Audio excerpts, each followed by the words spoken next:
Hi friends, welcome to టెక్24. Friends, ఈ వీడియోలో మనం రెండు మంచి మిడ్ రేంజ్ ప్రాసెసర్స్ మధ్య కంపారిజన్ చూద్దాం. ఒకటి స్నాప్డ్రాగన్ 675 ప్రాసెసర్, దీన్ని Redmi note 7 pro, Vivo V15 ప్రోలో యూజ్ చేశారు. మరొకటి స్నాప్డ్రాగన్ 710 ప్రాసెసర్, నోకియా 8.1లో, లెనోవో Z5 ప్రోలో, అలాగే మనకి మొన్న వచ్చిన ఒప్పో R17 ప్రోలో కూడా ఈ ప్రాసెసర్ని యూజ్ చేశారు. సో స్నాప్డ్రాగన్ 675 ప్రాసెసర్తో కంపేర్ చేస్తే 710 ప్రాసెసర్ కొంచెం హయ్యర్ మిడ్ రేంజ్ ప్రాసెసర్. అయినప్పటికీ దీంతో కంపేర్ చేయడానికి రీజన్ ఏంటంటే స్నాప్డ్రాగన్ 675 యొక్క బెంచ్ మార్క్ స్కోర్స్ 1,74,000 ఉన్నాయి. స్నాప్డ్రాగన్ 710 యొక్క బెంచ్ మార్క్ స్కోర్స్ 1,70,000 ఉన్నాయి. సో అందుకే ఈ రెండింటి మధ్య కంపారిజన్ అయితే చూద్దాం. సో నిజంగా స్నాప్డ్రాగన్ 675 ప్రాసెసర్ 710 కంటే అన్ని విషయాల్లో బెటర్గా పర్ఫామ్ చేస్తుందా, లేదా 710 నెంబర్ గేమ్ కాదు 710 675 కంటే బెటర్ ప్రాసెసరా అన్న దాని గురించి తెలుసుకునే ప్రయత్నం చేద్దాం.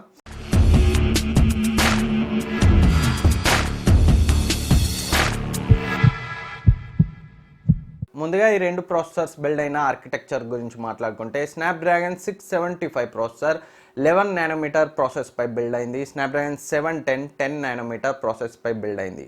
సో ఈ బిల్డ్ అయిన ఆర్కిటెక్చర్ నెంబర్ ఎంత తక్కువ ఉంటే మనకి ఆ ప్రాసెసర్ అంత బ్యాటరీ ఎఫిషియెంట్గా ఉంటుంది, అంత తక్కువ హీట్ని ప్రొడ్యూస్ చేస్తుంది.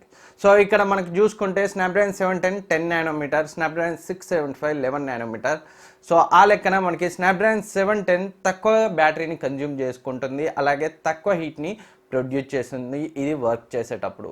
సో ఈ విషయంలో క్లియర్గా స్నాప్డ్రాగన్ 675తో కంపేర్ చేస్తే స్నాప్డ్రాగన్ 710 కొంచెం బ్యాటరీ ఎఫిషియెంట్గా ఉంటుంది, కొంచెం తక్కువ హీట్ని ప్రొడ్యూస్ చేస్తుంది. సో నెక్స్ట్ ఈ రెండు కూడా అక్టా కోర్ ప్రాసెసర్సే.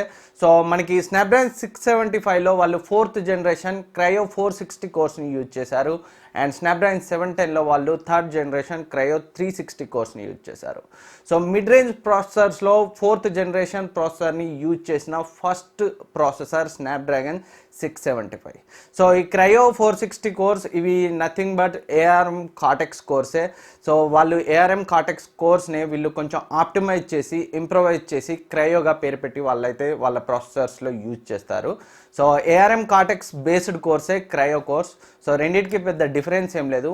ARM యొక్క కార్టెక్స్ కోర్స్నే వీళ్ళు కొంచెం చేంజెస్ చేసి క్రయో 460 క్రయో 360 కోర్స్గా వాళ్ళ యొక్క ప్రాసెసర్స్లో అయితే యూజ్ చేస్తారు. సో అది మీ క్రయో కార్టెక్స్ ఈ డిఫరెన్స్ని అయితే క్లియర్ చేసింది అనుకుంటున్నాను.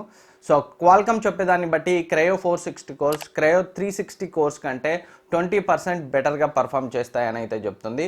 సో మనకి క్రయో 460 కోర్స్ని యూజ్ చేసిన స్నాప్డ్రాగన్ 675లో 8 కోర్స్లో 6 కోర్స్ మనకి పవర్ ఎఫిషియంట్ కోర్స్, అంటే నార్మల్ టాస్క్స్ యూజ్ చేసేటప్పుడైతే అవి వాడబడతాయి. ఇవి 1.7 GHz క్లాక్ చేయబడతాయి. సో పవర్ ఎఫిషియంట్ కోర్స్ 6 కూడా కార్టెక్స్ A55 బేస్డ్ కోర్స్. ఇవే కాకుండా రెండు పవర్ఫుల్ కోర్స్ పర్ఫార్మెన్స్ కోర్స్ ఉంటాయి, ఇవి 2 GHz క్లాక్ చేయబడతాయి. ఇవి cortex A76 based cores. So ఈ కార్టెక్స్ A76 బేస్డ్ కోర్స్ మనకి హువావే వాళ్ళ ఫ్లాగ్షిప్ ప్రాసెసర్ అయిన కిరిన్ 980 ప్రాసెసర్లో అయితే వాళ్ళు యూజ్ చేశారు. సో అంత పవర్ఫుల్ కోర్స్ని అయితే రెండు కోర్స్ని మనం ఈ స్నాప్డ్రాగన్ 675 ప్రాసెసర్లో చూడొచ్చు. అండ్ అటు మనం 710 గురించి మాట్లాడుకుంటే అందులో 6 పవర్ ఎఫిషియంట్ కోర్స్, అవి 1.7 GHz క్లాక్ చేయబడతాయి. అవి కూడా కార్టెక్స్ A55 బేస్డ్ కోర్సే. సో అంతేకాకుండా రెండు పవర్ఫుల్ కోర్స్ పర్ఫార్మెన్స్ కోర్స్ ఉంటాయి, అవి 2.2 GHz క్లాక్ చేయబడతాయి. ఇవి Cortex A75 based cores. So ఇక్కడ పర్ఫార్మెన్స్ విషయంలో వీళ్ళు లేటెస్ట్ కోర్స్ని లేటెక్స్ A76 బేస్డ్ కోర్స్ని 675లో యూజ్ చేశారు. అందుకే మనకి బెంచ్ మార్క్ స్కోర్స్లో 675 స్నాప్డ్రాగన్ 710 కంటే బెటర్గా అయితే పర్ఫామ్ చేస్తుంది. అండ్ నెక్స్ట్ కెమెరా సపోర్ట్ గురించి మాట్లాడుకుంటే స్నాప్డ్రాగన్ 675 ట్రిపుల్ కెమెరాని సపోర్ట్ చేస్తుంది, 710 డ్యూయల్ కెమెరాని సపోర్ట్ చేస్తుంది. అలాగే మనకి స్నాప్డ్రాగన్ 675 ప్రాసెసర్ మనకి పోర్ట్రేట్ షాట్స్ తీసేటప్పుడు HDRలో తీయగలిగే కేపబిలిటీస్ని అయితే కలిగి ఉంది. 710లో మనకి పోర్ట్రేట్ షాట్స్ HDRలో అయితే తీయలేము. సో అంతేకాకుండా మనకి స్నాప్డ్రాగన్ 675 ప్రాసెసర్ మనకి 4K 30 FPS వీడియోని రికార్డ్ చేయగలదు. అంతేకాకుండా slow motion 480 FPS slow motion వీడియోస్ని 720p రెజల్యూషన్లో రికార్డ్ చేయగలదు. సో మనకి ఏదైతే స్నాప్డ్రాగన్ 710 ప్రాసెసర్ ఉందో అది కూడా 4Kలో వీడియోని అయితే రికార్డ్ చేయగలదు.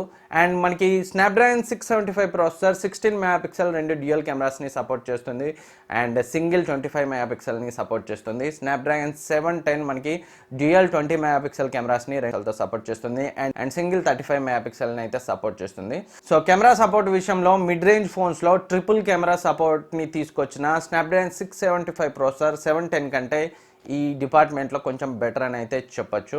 అండ్ రెండు ప్రాసెసర్స్ కూడా మనకి క్విక్ ఛార్జ్ 4.0ని సపోర్ట్ చేస్తాయి, బ్లూటూత్ వర్షన్ 5.0ని సపోర్ట్ చేస్తాయి అండ్ LPDDR4X ర్యామ్ని సపోర్ట్ చేస్తాయి. సో ఆ విషయంలో రెండు కూడా సేమే.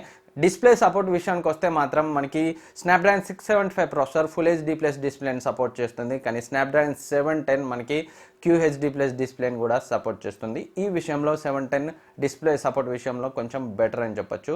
అండ్ డౌన్లోడ్ స్పీడ్ విషయానికి వస్తే 675 ప్రాసెసర్లో వాళ్ళు X12 మోడెమ్ని యూజ్ చేశారు. దానివల్ల మనకి 600 Mbps డౌన్లోడ్ స్పీడ్ వస్తుంది, 150 Mbps అప్లోడ్ స్పీడ్ని అయితే సపోర్ట్ చేస్తుంది.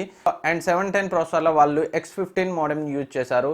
సో అది 800 Mbps వరకు డౌన్లోడ్ స్పీడ్ని సపోర్ట్ చేస్తుంది, 150 Mbps వరకు అప్లోడ్ స్పీడ్ని సపోర్ట్ చేస్తుంది. అండ్ డౌన్లోడ్ అప్లోడ్ స్పీడ్స్ విషయంలో ఈ లేటెస్ట్ మోడెమ్ని యూజ్ చేయడం వల్ల 710 ఆ విషయంలో బెటర్ అని చెప్పొచ్చు. అండ్ నెక్స్ట్ GPU విషయానికి వస్తే మనకి స్నాప్డ్రాగన్ 675 ప్రాసెసర్లో వాళ్ళు అడ్రినో 612 GPUని యూజ్ చేశారు. స్నాప్డ్రాగన్ 710లో అడ్రినో 616 GPUని యూజ్ చేశారు. సో 670 కంటే ముందు ప్రాసెసర్ అయినటువంటి 670లో 615ని యూజ్ చేసి ఇక్కడ 612ని యూజ్ చేయడానికి రీజన్ మేబీ వాళ్ళు 11 నానోమీటర్ ఆర్కిటెక్చర్పై బిల్డ్ అయింది ప్రాసెసర్. సో ఈ GPU హెవీ గేమింగ్ వాడేటప్పుడు, హెవీ గేమింగ్ చేసేటప్పుడు ఎక్కువ హీట్ ప్రొడ్యూస్ అవ్వకుండా వాళ్ళు 612 GPUని యూజ్ చేసి ఉండొచ్చు. అయినప్పటికీ స్నాప్డ్రాగన్ 670 ప్రాసెసర్లోని అడ్రినో 615 GPU కంటే ఈ 612 GPU 30% బెటర్ పర్ఫార్మెన్స్ని ఇస్తుంది గేమింగ్లో అని క్వాల్కమ్ అయితే చెప్తుంది. సో దానికి తగ్గట్టు మేము ఈ 612 GPUని స్నాప్డ్రాగన్ 675లో ఆప్టిమైజ్ చేసామని చెప్తున్నారు. సుమారు రెగ్యులర్గా ఎక్కువ మంది ఆడే ఒక 30 గేమ్స్ని ఆప్టిమైజ్ చేసాము. NBA, PUBG లాంటి గేమ్స్ని స్నాప్డ్రాగన్ 675 ప్రాసెసర్కి ఆప్టిమైజ్ చేసాము. 90% జాంక్ ఫ్రీగా ఉంటుంది, అంటే ఫ్రేమ్ డ్రాప్స్, స్టటర్స్ ఇవి ఏమీ ఉండవు ఈ ప్రాసెసర్ యూజ్ చేసేటప్పుడు గేమింగ్ విషయంలో అని వాళ్ళైతే చెప్తున్నారు. సో ఓవరాల్గా స్నాప్డ్రాగన్ 670తో కంపేర్ చేస్తే 30% బెటర్ గేమింగ్ ఎక్స్పీరియన్స్ 675లో వస్తుంది అంటున్నారు. సో 710లోని 616 GPUతో కంపేర్ చేస్తే సో మనకి కొంచెం GPU నంబర్ విషయంలో కొంచెం తక్కువనే అనిపిస్తుంది, కాకపోతే పర్ఫార్మెన్స్ అయితే 30% బెటర్గా ఉంటుంది 670తో అని చెప్తున్నారు. సో 615 కంటే 30% బెటర్గా 612 GPU ఉంటుందని చెప్తున్నారు. సో దాన్ని బట్టి మనకి 710లో ఉండే 616కి ఈక్వల్గా ఉండొచ్చు లేదా కొంచెం బెటర్గా ఉండొచ్చు. సో అంత తక్కువ ఉండే అవకాశాలు అయితే తక్కువ. ప్రాక్టికల్గా రెండు ఫోన్స్ ఈ GPU యూజ్ చేసిన రెండు ఫోన్స్ని సైడ్ బై సైడ్ గేమింగ్ చేస్తేనే మనమైతే ఈ విషయాన్ని చెప్పొచ్చు. క్వాల్కమ్ చెప్పేదాన్ని బట్టి అయితే మనకి బెటర్ గేమింగ్ ఎక్స్పీరియన్స్ 612 అయినప్పటికీ లభిస్తుందని అయితే చెప్తుంది. సో మొత్తం మీద బెటర్ బెంచ్ మార్క్ స్కోర్స్ అయితే మనకి 675లో వచ్చాయి 710తో కంపేర్ చేస్తే. సో దానికి రీజన్ వాళ్ళు లేటెస్ట్ క్రయో 460 కోర్స్ని యూజ్ చేయడం కావచ్చు. సో మనకి 710లో క్రయో 360 కోర్సే యూజ్ చేశారు. సో 4th జనరేషన్ కోర్స్ని యూజ్ చేయడం వల్ల బెటర్ పర్ఫార్మెన్స్ 20% బెటర్ పర్ఫార్మెన్స్ వస్తుందని వాళ్ళు చెప్పిన దాన్ని బట్టి మేబీ ఈ బెంచ్ మార్క్ స్కోర్స్కి రీజన్ అయి ఉండొచ్చు. సో మొత్తం మీద పర్ఫార్మెన్స్లో 710తో కంపేర్ చేస్తే మనకి స్నాప్డ్రాగన్ 675 కొంచెం బెటర్గా పర్ఫామ్ చేస్తుంది. గేమింగ్ విషయంలో ఈక్వల్గా లేదా కొంచెం బెటర్గా పర్ఫార్మెన్స్ చేసే అవకాశం ఉంది. అండ్ ట్రిపుల్ కెమెరా సపోర్ట్ కూడా మీకు 675లో వస్తుంది. అలాగే మనకి 710లో చూసుకుంటే 675తో కంపేర్ చేస్తే కొంచెం బ్యాటరీ ఎఫిషియెంట్ ప్రాసెసర్, తక్కువ హీట్ని ప్రొడ్యూస్ చేస్తుంది, క్వాడ్ HD ప్లస్ డిస్ప్లేని సపోర్ట్ చేస్తుంది అండ్ ఎక్కువ డౌన్లోడ్ స్పీడ్స్ని సపోర్ట్ చేస్తుంది, 800 Mbps వరకు సపోర్ట్ చేస్తుంది. సో ఓవరాల్గా మొత్తం మీద ఒక మిడ్ రేంజ్ ప్రాసెసర్స్గా ట్రిపుల్ కెమెరాని సపోర్ట్ చేసే ప్రాసెసర్గా 675 710 కంటే బెటర్ అని చెప్పొచ్చు. కొన్ని విషయాల్లో 710 కూడా బెటర్గా ఉంది. సో ఈ రెండు ప్రాసెసర్స్ మధ్య ఉన్న క్లియర్ డిఫరెన్స్ అయితే ఇది. సో దీనిపై నేను ఒక 2 days అయితే వర్కౌట్ చేశాను. సో ఇంకా మీకు ఈ ప్రాసెసర్కి సంబంధించి ఏ డౌట్ ఉన్నా కింద కమెంట్ సెక్షన్లో కమెంట్ చేయండి, నేను డెఫినెట్గా రిప్లై ఇస్తాను. సో ఇలాంటి వీడియోస్ ఇంకా చేయాలంటే మీ సపోర్ట్ అయితే కావాలి. ఈ వీడియో ఎక్కువ మందికి రీచ్ అవుతేనే ఇలాంటి వీడియోస్ ఇంకా తీసుకొస్తాను. అండ్ ఇంకేమైనా మీకు వీడియోస్ కావాలనుకుంటే కింద కమెంట్ సెక్షన్లో కమెంట్ చేయండి. సో ఫ్రెండ్స్, ఇది స్నాప్డ్రాగన్ 675 అండ్ 710 గురించి ఈ వీడియో మీకు యూజ్ అవుతుంది అనుకుంటున్నాను. ఈ వీడియో మీకు నచ్చితే లైక్ చేయండి, సబ్స్క్రైబ్ చేయండి, మీ ఫ్రెండ్స్కి share. Thank you for watching. Next వీడియోలో మళ్ళీ కలుద్దాం.